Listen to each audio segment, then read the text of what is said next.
Hi, this is teacher Gesner. This is another part of my journey. Love, peace, and hope. I was born in Port-au-Prince, Haiti. I was raised um, in different places. For security matter, I don't want to say these places right now.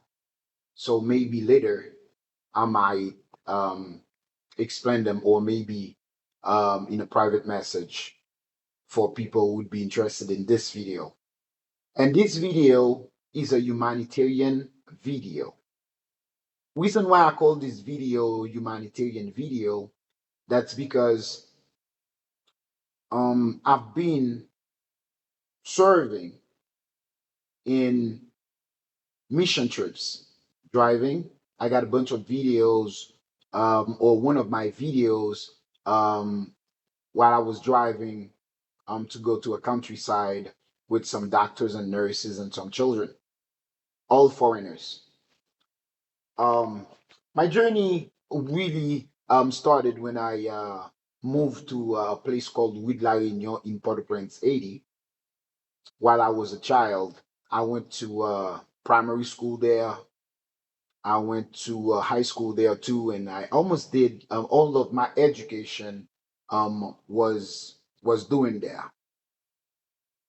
Growing up with my grandmother and my mom, I had the opportunity to walk everywhere downtown La Ville and everywhere from Fort National, a place in Port-au-Prince.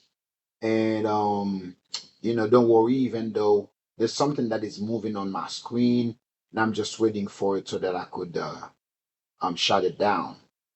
Okay. Um, what? Okay. Okay. That's fine. Okay. There we go. We're back. Checking version. We start an update. That's what it's saying. So update later. Okay. All right. I fixed it. I just don't wanna close this video and trying to do it again.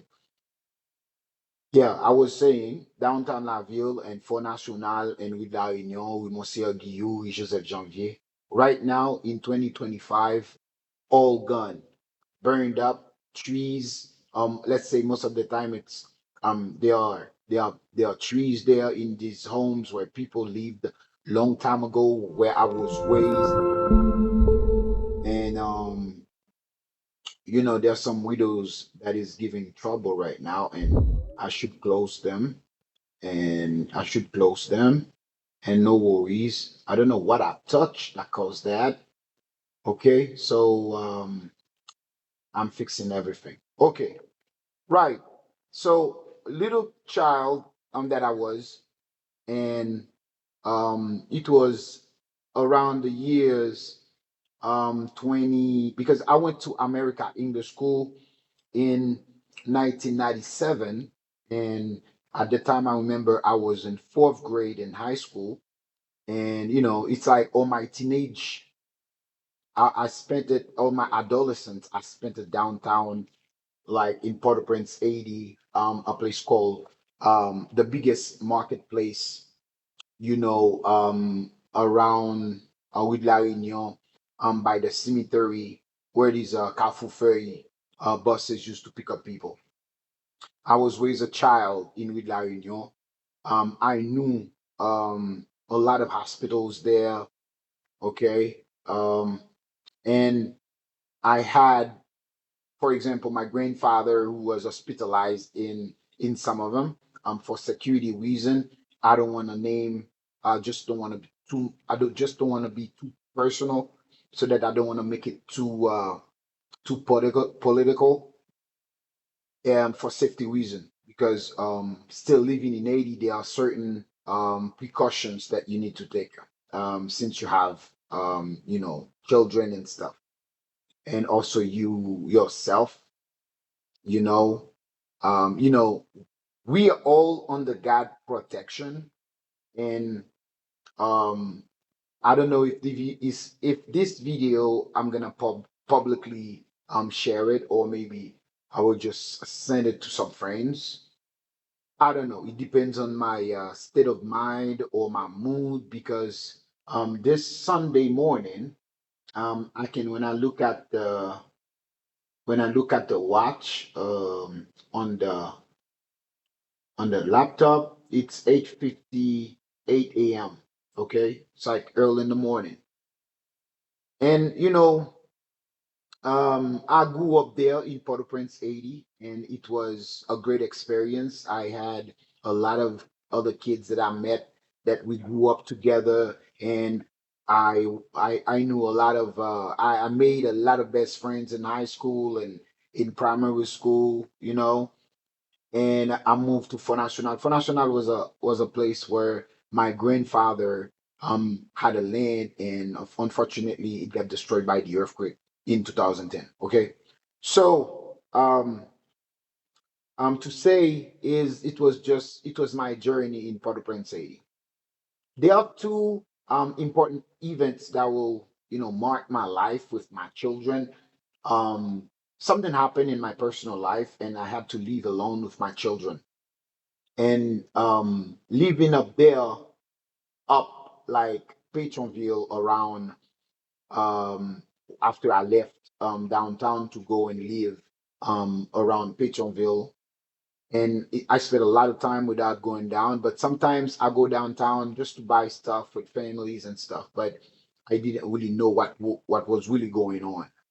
Okay, and as I was as I was a high school student, and um, you know, I uh, I become a teacher because in 1997 I graduated from an English school, and I was the laureate. That means the first one to have ever graduated with that type of grade, like 98 over 100. Okay, so that school where it was located downtown Laville in Port-au-Prince called Dr. Aubry.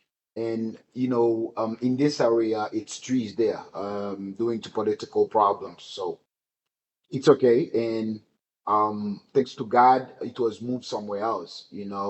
Around the Marriott Hotel in Cujo.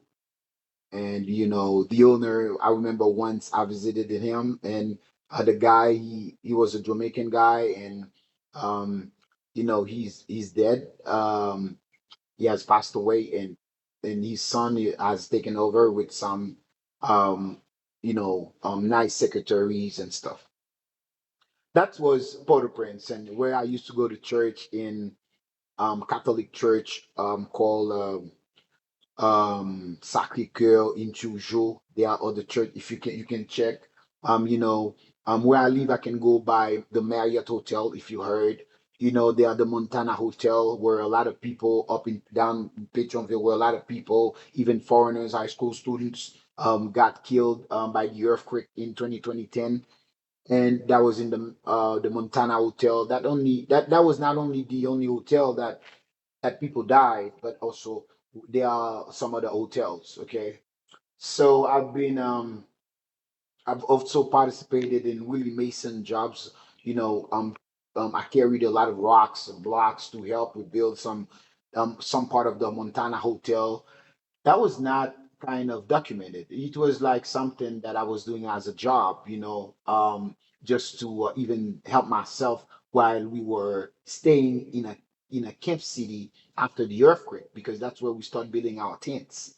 And then there were some organizations that came to help people go back to their respective locations, called their home. They have built some spaces for you, and share with you a small amount of money so that you could for the wife or for the women to do some business, but the men could have checked some other things. Okay, so I also helped build, like I was a handyman. I was like carrying blocks, rocks to repair the Montana Hotel.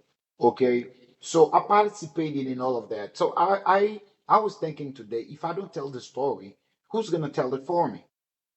If I don't say it out loud, if I don't share it, who's going to say it? Who's going to tell my story?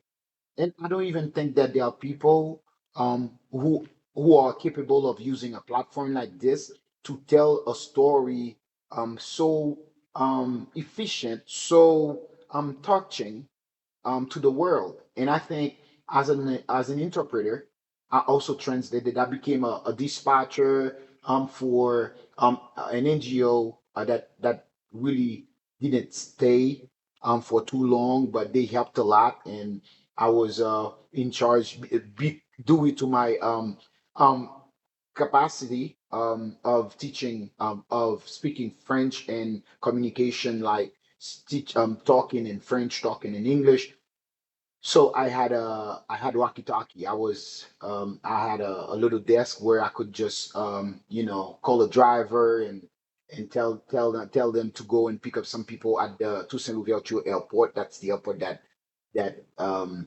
in 2010, even after the earthquake, was still functioning. Okay, but right now, because of the insecurity problem, they close it. Only planes from the Latin America that fly. Okay, and but not a lot. Most of the flies, they are being operated in the Carpathian, that is even having that's becoming a big airport. And I recently saw something myself. Right now, I'm living in the southern of Haiti. I'm mostly close to these places that were hit by the hurricane Melissa. So, without further ado, I want to read you a humanitarian letter that I wrote um, when I heard about the Biden program, because the situation was getting out of control for me and for my children. I didn't know what to do while I was living in Port-au-Prince, because all the missionaries were gone, all the people that could have given me a job to be a driver, to drive for them, to translate, they were all gone. And I called a guy, and he was his name was Charles Zer, and he lived in Missouri, the United States of America. And he was one of the guy. Let's say that he was the guy that I made a video that probably it is on YouTube. It is on YouTube, on TikTok, where he helped me every morning. I would just check what I was on my phone, because I have an iPhone. I have an iPhone. Let me show you. I have an iPhone, okay, and I can do anything with it. I can use Zoom to as long as I recharge it with some minutes in the local internet. These people that gives you that company that gives you service like Digicel, they have even more cash, that if you are in the States, you can even send money to siblings here as women and to anyone. You just, there's an app, it's got an app, and the money can just go straight to the person's phone. They call it more cash. So you can help if you know, but I don't know if people know. And some of the people just careful because they don't know people. And if you don't tell your story to tell your own truth, no one will tell your story better than you. Because when you tell your story, you speak with your eyes wide open. And at my age, my eyes just become a little tired, and that's why I use glasses. And sometimes when I'm making videos, you can see me with light right in front of my face. Right now, I don't have any light in front of my face, but you can still see my eyes just like that. So when the Biden program was announced, I wanted to leave my country. I wanted to leave because I'm a teacher, and I'm still a teacher. I'm not a fighter. I'm a fighter, literally a fighter in another way. I preach. I can fight for love. As Kenny Ruse, Kenny. I don't remember his name, but he said that um, if you cannot fight for something you love, why should you fight? Even though he's a lover, but he's still a fighter. He will just only fight for love. Okay, so that was something like that. And um, you know, as I helped in a lot of missionary trips, and being a translator, I went, I served a lot with the missionaries coming, especially from the US. And it's like a lot of people saying that, why you still here in Haiti? I start to realize maybe I have a mission. Maybe my mission was still to be stuck in Haiti, to not find any help. But if it were up to me, I would just leave this country right away and bring my children with me. and just to find a little peace for myself. Maybe that's not my call yet. Maybe it's gonna be later, or maybe I don't know. But the only one thing I know, I'm not gonna cross my arms looking at my country being destroyed, or no avenir, no future for the children, because right here in Port-au-Prince school, they are school, but half of Port-au-Prince is destroyed. People still living in fear because they don't know when their neighborhood is going to be attacked. Okay. Thanks to God, for safety reason, there are some informations I don't want to share here, because I know there are a lot of people is going to be watching this video, and for the sake of myself and my siblings, I'm just the only one who escaped. Let's say I left Port-au-Prince because I was already teaching English in the southern of Haiti, where the Hurricane Melissa happened. And I still have um, I still have connections with my children, where I always text them on Facebook Messenger or on WhatsApp, just to I couldn't have stayed in Port-au-Prince because there was no job for me there. I could have done anything. I couldn't do anything. I was just living there, just waiting for friends to help me, but I couldn't help myself. I couldn't even teach English around because it was scary. It was very insecurity was everywhere. So we are in um, November 9th, 2025, and I've decided to create this page. And I met a very wonderful person. Um, she's she lives in Australia, and she's a doctor. Let's say she's a specialist in she studies like brains and stuff, and she's gonna um have a conference this coming Monday. I think it's gonna be on the 9th or something. No, today, yeah. Um, Actually, right now it's already the 9th for me, because there are some 16 hours or something. I don't know. I just don't remember, from Australia to Haiti. Okay, I met her and she gave me great advices, and she's been a great tutor. She's been a great coach, and she's still, every time I hear this woman, I feel very inspired to do more. That's what they tell you when you tell me who your friends are, and I will tell you who you are. Okay.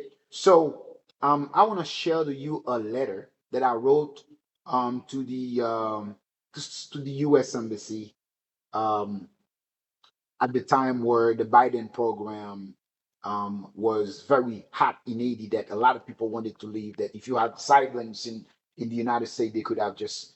Myself, I'm going to explain exactly why I wanted to leave Haiti. It's not because I don't have capacity. You know, teaching, being able to drive a car, being able to speak English, that's what I do. And being able to do these things give me the opportunity to work in my own country, but due to insecurity, there are certain things I couldn't do. There are certain things I still cannot do. But using the internet and teaching English online, that's the, I think that's an escape. Let's say that's a breakthrough, a little bit of breakthrough for me, because I'm not stuck. I can talk to the world. Okay, here's a letter that I'm gonna read you, and I will explain to you all the reason why I wanted to leave Haiti, and I asked some siblings to take care of that for me, but they didn't take earlier. If they have taken earlier, and if they have thought about this earlier, probably I wouldn't been still in Haiti. And I understand that it's like when they tell you it's doing struggle, you can find an open door. Maybe also my call was to be the only one interpreter, staying behind. And then, because it had been so hard for me to leave Haiti right now, even though I have my own passport, it's valid. There are a lot of other things that you need to do. Living in the southern of Haiti, I know a lot of people, a lot of young people who left Haiti, just left Haiti. Some young women, some young girls, they didn't see their the future here. Even in the southern, that is not equal to Port-au-Prince half burned and half forest. Let's say that some part of Port-au-Prince, it's like not all sites are burned up, but or some of the streets, they are very they have trees a lot because people ran away. Okay, um, that's sad because even where I was living, it's got trees and all that stuff. Even the neighborhood, everything that I myself walked on, visited, Rue de la Réunion, Rue Joseph Janvier, these places empty. Trees in the hospitals, trees in the surgery room and stuff. So that was a little bit about protocol. So let me go straight to the letter I wrote to the U.S. Embassy. And I remember when I saw that I couldn't make it, and I didn't make it to the Biden program, and I said, okay, I'm gonna use this as an English lesson and make it like if this didn't happen, there's a reason, and I'm still alive, and knowledge is here, and knowledge is free, and knowledge can make you travel all around the world, even though you haven't even taken or you've taken a plane ever in your life. Okay, so this is the letter I'm gonna read to you that I wrote as a humanitarian letter. Let's call it. It's called humanitarian assistance letter. You know, and I shared this letter on February 2nd, 2024. Let me read it, and you're gonna hear the reason why. If they could have helped me to leave the country to be accepted, but my siblings, let's say some people I know, let's say I'm online right now, so my siblings, if they have taken earlier, I could probably have been gone in Haiti. But if this didn't happen, that's because that was not my call yet, and that's because maybe I should have been stayed right now to help other people get out of this. Because this thing that we are living right now in Haiti, in Port-au-Prince, it's very catastrophic. It's the worst thing that I've ever lived in my life. So now let's read the letter. Take your time to listen to it. I said, greetings. Firstly, I would like to thank the US government for allowing me to share my point of view about why my application should be considered. Once again, I would like to thank the US government for this opportunity for a 2 year parole period under these processes will enable me to seek humanitarian relief or immigration benefits, including adjustment of status that I may be eligible for. Everything happened around the year 2020 2018 when I moved to live in Martissant during the time Anel Joseph was the gang leader of Village de Dieu. When I was a child, I was raised in a block nearby called Rue de la Réunion in the 1980s, a very respectful neighborhood. Then I left in the year 2000. One of my classmates from Lycée Jean-Jacques Dessalines, located in Avenue Christophe in Port-au-Prince, Haiti, had a house in the village of God that had a tenant who wanted to leave as soon as possible. That myself, I did not know or did not understand the dangerous situation that was developing there at that time. When I moved to the village, my first 5 months were very peaceful. However, it was an apparent peace that anyone could have been charmed by. The nights and days were very common. There was regular electricity there as well, given by EDH, Haiti Electricity State Company. That Haiti Electricity State Company was located on the Bicentenary National Road on the opposite side, on the opposite side of the village. The village often had power, while some other neighborhoods nearby occasionally had electricity.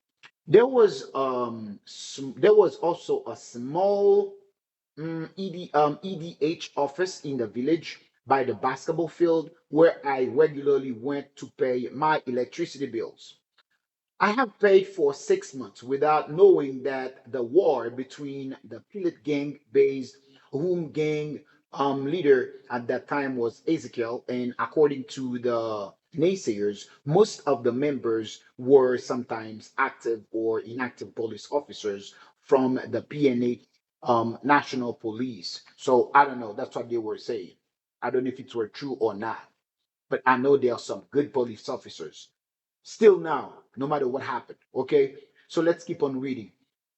I heard that the prelate chief was arrested by the Haitian National Police and still is waiting for his trial.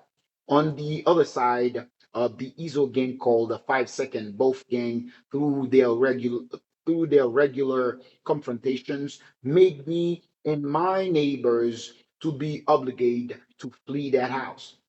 My classmate allowed me to dwell for a while with my three children. Okay, that's the letter I'm reading if you're just passing by. I was, while I was living in the village of God, I bought every furniture necessary needed for the comfort of my kids and me. Two big beds, a fan, a stove with a couple of water buckets to save water. The first time I was going to experience shooting sounds in my ears with rifles, I guess, was one day my three boys and I were sitting on our porch after dinner around 12 p.m. We heard a lot of shootings. Then we quickly locked our gate so that we could protect ourselves by leaning on the wall, sitting on the ground tightly to avoid bullets to reach us. During that time, the war between those two gangs became intensive and repetitive every day and every night. We hid inside sometimes for 3 days or more till the Izo gang leader or member would tell us we could head outside. They regained control of the village. It would go on like this for a while till that day I made up my mind to run away with my kids so that we could save our lives for a worse situation that could cause us our lives. Here is the situation that made me feel if I did not leave the village quickly, maybe on that day it could have become worse by being one of the collateral damages on that night of November 2018. We still we still were sitting on our porch after dinner, myself telling jokes with the kids when suddenly we heard a lot of shootings. Then we immediately went to hide inside our house. Then we heard the Pilat base game called "Everyone Head Outside if you don't, we will burn the house with you." So I remembered on that day my kids headed out. Then I unlocked the gate and stood in front of my house with the kids like prisoners waiting for their execution. My children stood by my side, and my mind started wondering about what the next step of the scenario is. Where were we going to die? Were we going to die here, just like this? Because we were living in a place that we never thought that was like this. Wouldn't we have a second chance to run away and never come back? While I was thinking about these things, I started to realize these gang members from the Pilat gang were mostly young adults, even though I did not want to look at them in the eyes so that shoot I they could not shoot. I noticed a dreadlocks with a pistol in his hand. In the meantime, there was one of them who started to search my house with a machete in his hand, looking for and he's a gang member who could have been hidden anywhere in my neighbors' houses. Thanks to God, we were not killed. Right after they left the village, I immediately fled with my kids, leaving behind everything till now. I still cannot go back to the village to grab our belongings and my kids' stories.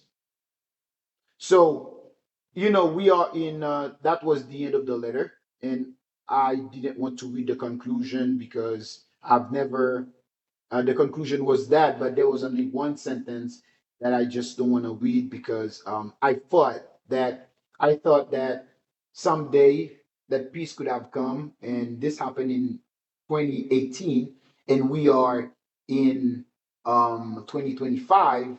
So that means that house was not mine, but it was for a classmate. We used to practice English a lot, and himself also he had the opportunity to become a translator, but he's not living in Haiti right now. He lives in Canada. And myself, I'm still here. And even though making this video, I'm using a lot of, you know, um, modest technology to create this. At my friend's house, he's got a laptop, and then we are good friends, and I help him with English, and he helped me use his laptop. And when I'm not doing anything, I create a bunch of videos just to make my voice heard and also to talk for myself, to advocate for myself and my community. And I'm just saying that I'm very tired right now. In 2025, nothing has changed. We are living on the edge, and there's a lot of things that I cannot tell through this video because definitely I'm gonna post this. I'm gonna post this so that the world can know. So this was Teacher Gesner. We will keep on fighting to win this battle, not with our hands, but with our mind. Pass it on. This was Teacher Gesner. Love, peace, and hope.